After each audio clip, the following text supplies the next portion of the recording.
आणि सर्वांना मिळून ठेवलं का आपापल्या जागा टेम्पोच्या बाहेर काढून ठेवा.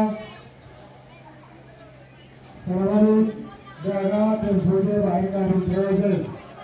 आपल्याला जागा खाली बसायला मिळणार नाही. अजून म्हटलं की आपण कुठली माणसं कुठल्या गावाला जाणं अजून ठरलेलं नाही. कृपया सर्वांनी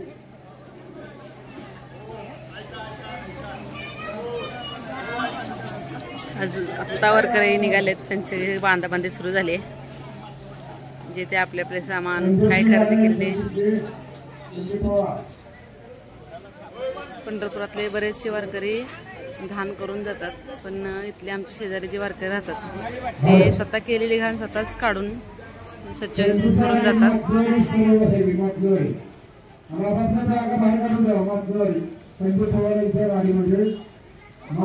म्हणू पाण्याच्या बाटल्या भरून घ्या. रस्त्याला पाणी लागेल. जारमध्ये पाणी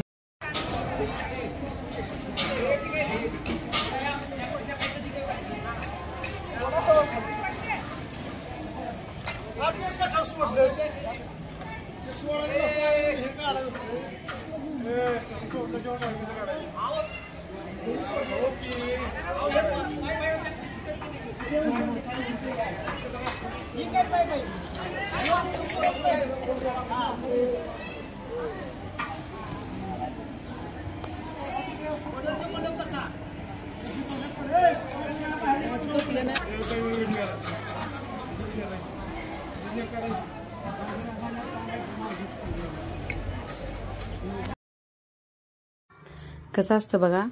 वारी यायच्या आधी पंढरपुरातील रहिवासी असू दे, व्यापारी, बाहेरून जे व्यापारी आलेले असू ते असू दे, प्रत्येक जणाला वारीची ओढ असते. आणि वारकऱ्यांची आतुरतेने ते वाटेकडे डोळे लावून वाट बघतात. पांडुरंग जसे बघतो तसे पंढरपुरातील रहिवासी सुद्धा, व्यापारी असो किंवा इतर कोणीही असो, तर प्रत्येकजण वारकऱ्याची वाट बघतात. पण ते जाताना जेवढा ते येताना आनंद असतो ना, त्याच्या दुपटीनं ते जाताना वाईट वाटत असतं. जसं विवाहित मुलगी नांदून आल्यानंतर माहेरी येऊन 4 दिवस सुखावून जाताना तिला जो असं दुःख होतं ना, हे आईवडिलांना सोडून जातानाचं, ते दुःख वारकऱ्यांना पण होतं. आणि आईवडिलांना जसं दुःख होतं तसं जे पंढरपुरात रहिवासी आहेत त्यांना पण होतं.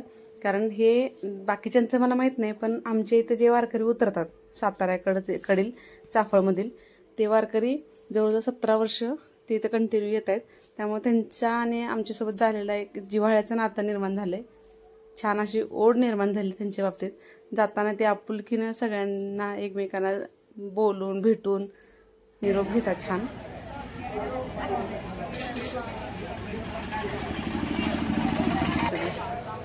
मग आजपासून त्यांनी सगळी कागद होते ते टाकलेले, सगळे वाऱ्यानं उडून आले स्वतःने गोळा केले. नंतर खाली इतकं घाण करत ते स्वतः खाली टाकलं पत्रावळी उचलत नाही, वाऱ्यानं उडून जाते. एक नाही कागद त्यांनी गोळा केला.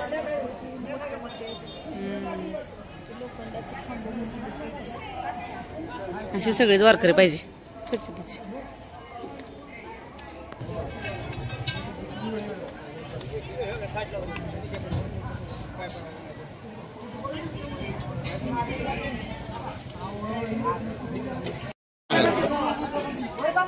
काय खोड केली पहिला बी आता चाली भरपूर येते.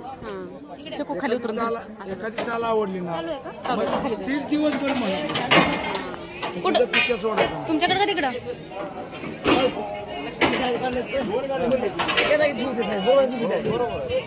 आम्ही जातो.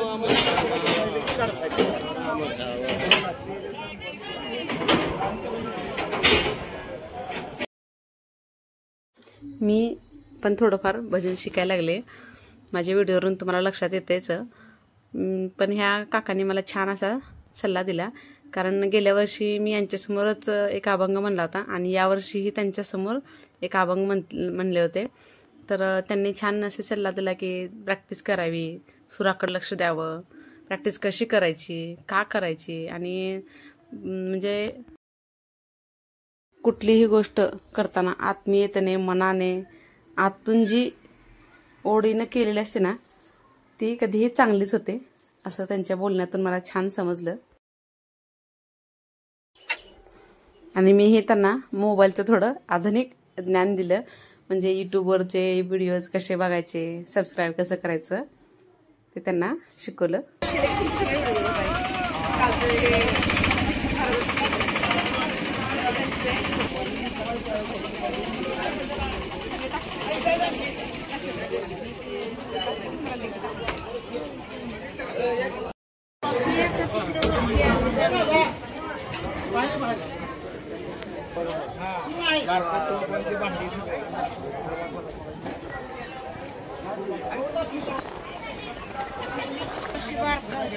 हा लहान होता.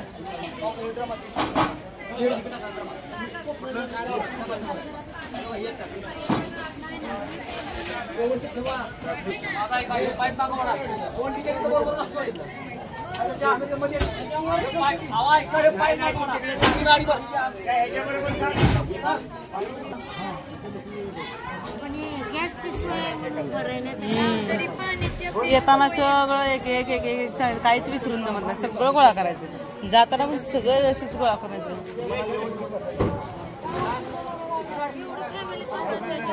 मग एवढी लोक एवढ्या बायकांनी ह्याचे आणायचे किती हा बायका कुठं फिरायला गेलेली सापडत नाहीत लवकर.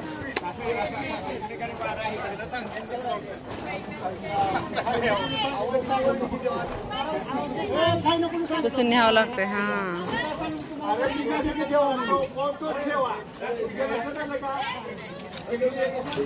बऱ्यापैकी वयस्कर आहेत बायका, बऱ्यापैकी वयस्कर आहेत. नवीन आहेत जरा जास्त.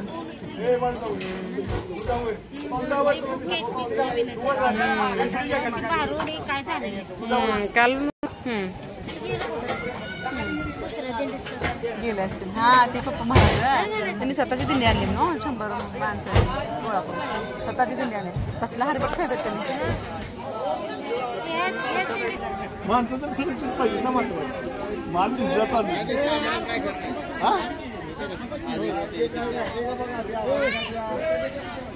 कष्ट घेऊ सगळी काय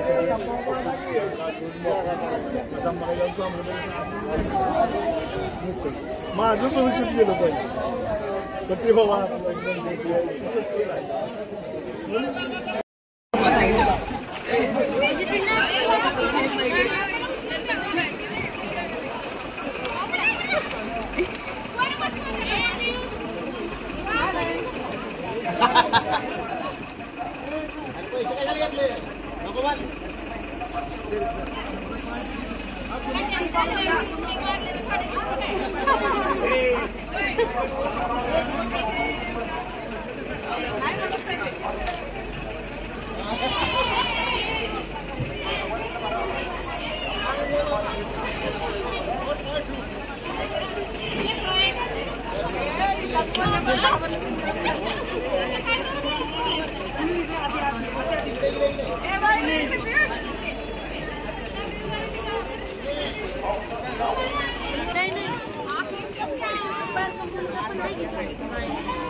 एकदम ऐकलं.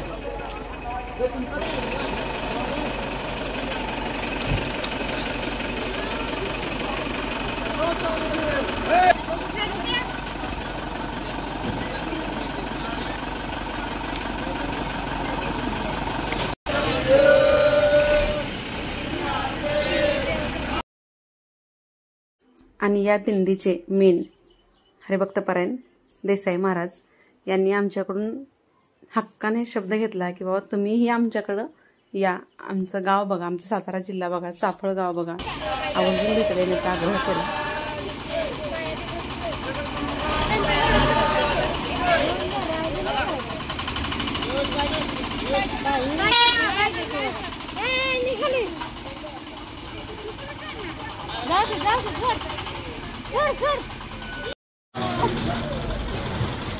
चलो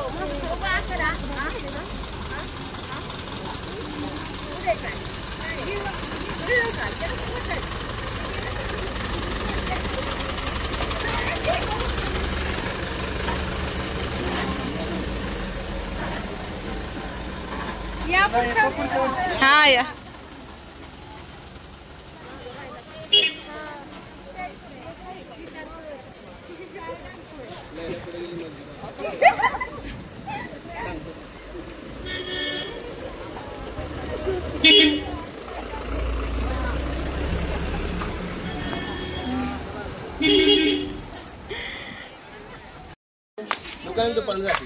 वारकऱ्यांना घालवायला उभारलेली सगळी मंडळी